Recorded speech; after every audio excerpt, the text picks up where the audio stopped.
Assalamualaikum warahmatullahi wabarakatuh. Apa kabar siswa-siswiku SMA Negeri 1 Paiton? Tahun pelajaran ini tahun pelajaran 2020-2021.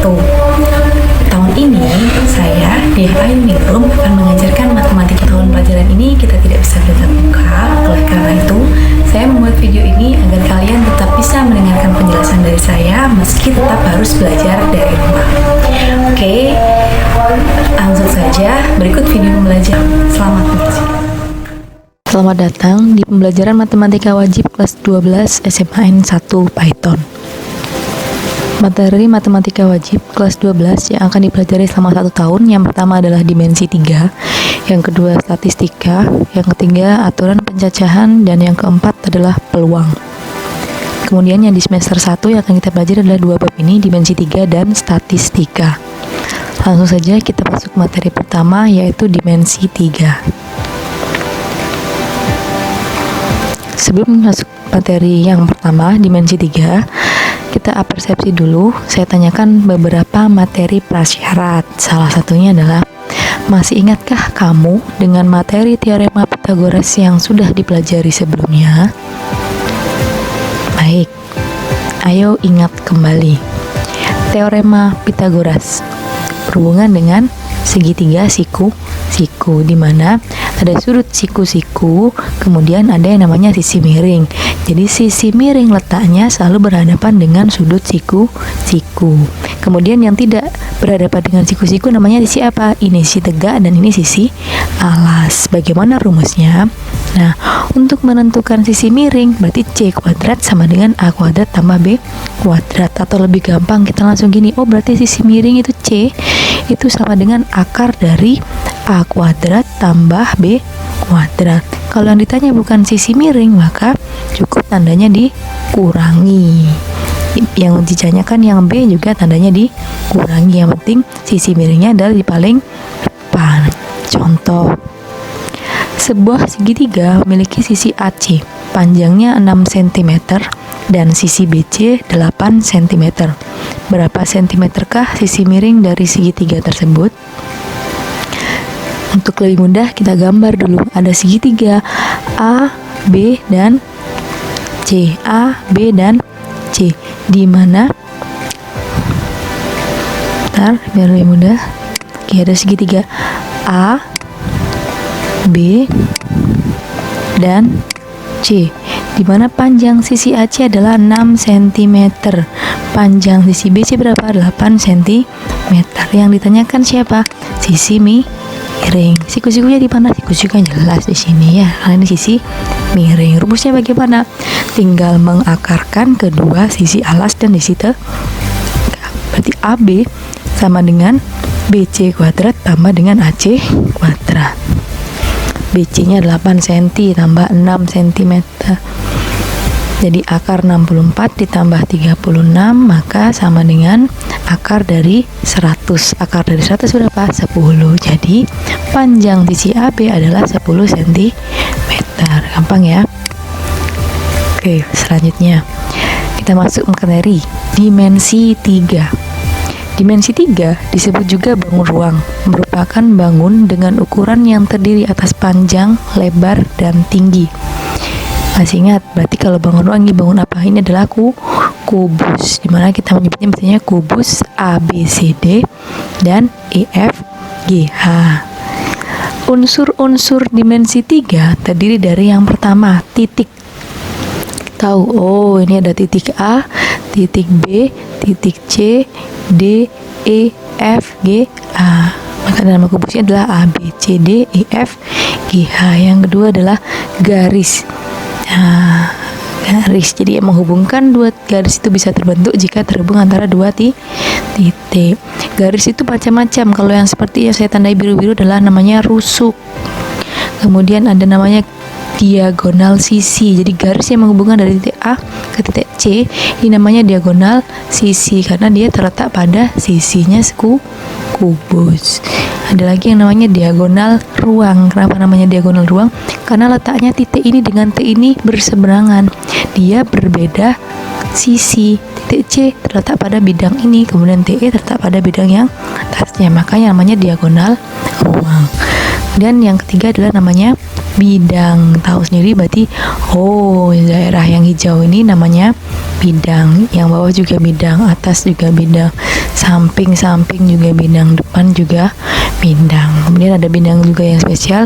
Kalau seperti ini juga bidang. Karena letaknya diagonal, maka namanya adalah diagonal bidang. Oke, kita lanjut. Contoh. Dimensi 3 yang akan kita pelajari adalah jarak antar unsur-unsur yang tadi sudah dijelaskan. Jadi yang pertama jarak titik ke titik, yang kedua jarak titik ke garis, yang ketiga jarak titik ke bidang, yang keempat jarak garis ke garis, dan yang kelima jarak garis ke bidang. Kita pelajari yang pertama, jarak titik ke titik. Oke, peragaan ini perhatikan, menunjukkan jarak titik A ke titik B. Ada titik A, ada titik B yang menghubungkan A dengan titik B.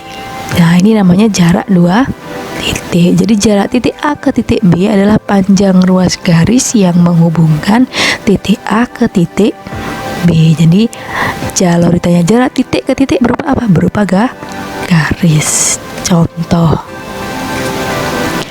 diketahui kubus ABCD EF GH. Namanya selalu seperti ini ya. Kita nyebutkan dulu alasnya ABCD EF GH.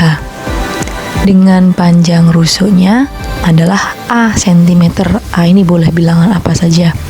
Biar universal saya buat A. Ini karena ini rusuk ya. A semuanya rusuknya adalah A cm. Tentukan jarak yang pertama titik A ke titik C. Nah, ada titik A ke titik C.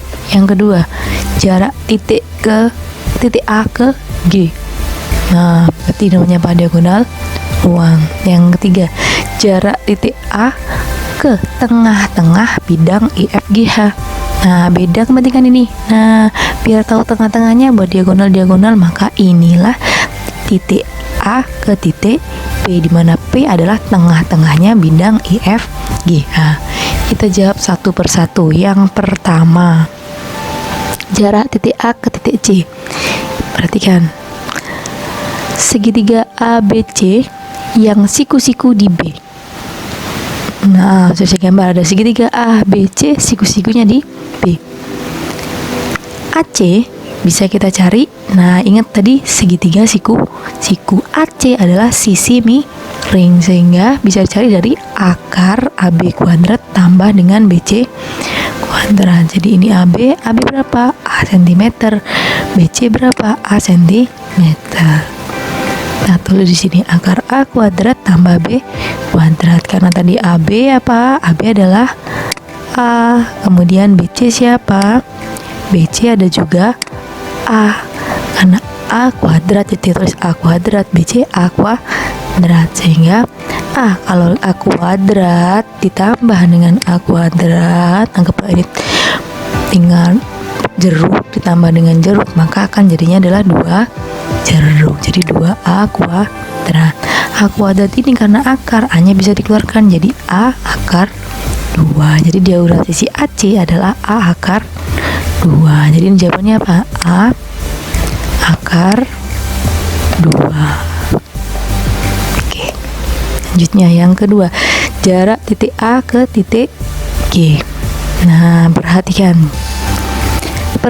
segitiga ACG. Nah, ini adalah ACG. Kita mau nyari AG, berarti kita buat segitiga ACG untuk membantu kita menjawab. Nah, saya kasih warna hijau. Siku-sikunya di mana? Siku-siku di titik C.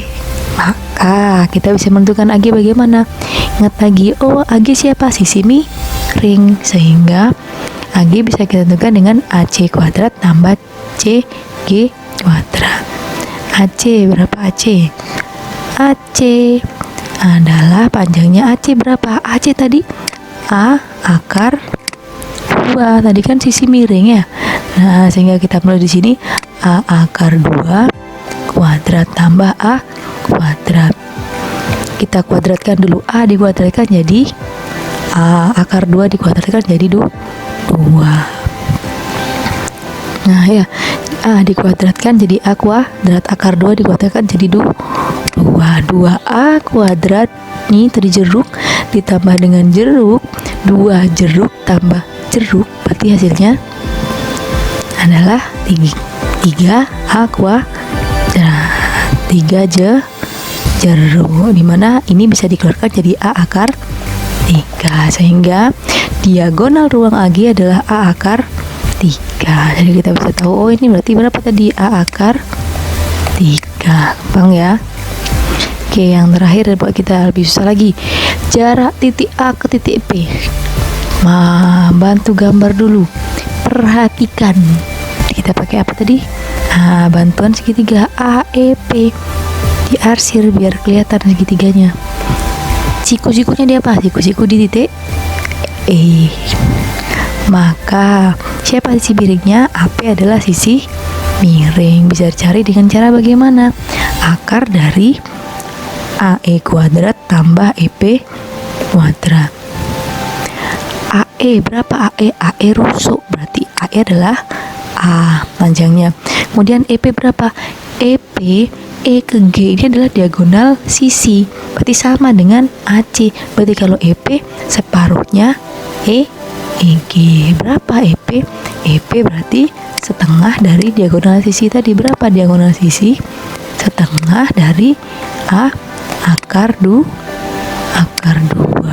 Sehingga untuk mencari AP, AE-nya adalah siapa? A. Kemudian EP-nya berapa? EP-nya adalah setengah dari diagonal tadi, setengah A akar 2. Kita langsung tulis di sini ya. Nah, kita tinggal kuadratkan satu persatu. Setengah A akar 2 kuadrat. Setengah dikuadratkan jadi 1/4. Sebenarnya seperti ini, jadi 1/4. Akar 2 dikuadratkan jadi 2.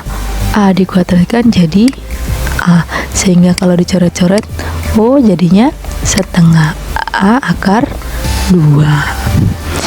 Menggunakan teorema pecahan, jadi A kuadrat tambah setengah A kuadrat jadinya 3/2 A kuadrat. Jadi jarak A ke titik P adalah akar 3/2 A kuadrat. Oke, bagaimana? Tadi sudah kita pelajari tentang jarak titik ke titik, jarak antara A ke C yang namanya diagonal sisi, jarak A ke G yang namanya diagonal ruang, kemudian jarak antara titik yang ada di tengah-tengahnya bidang. Oke, untuk memahami lebih lanjut, tidak akan saya berikan latihan soal. Terima kasih sudah memperhatikan. Bagaimana setelah melihat video penjelasan tadi? Jika ada yang kurang paham, boleh langsung ditanyakan pada Bu Diah. Kemudian untuk tugas akan saya berikan melalui WhatsApp group yang sudah dimiliki oleh kelas masing-masing. Oke, tetap semangat meski harus di rumah, tetap belajar meski harus secara online.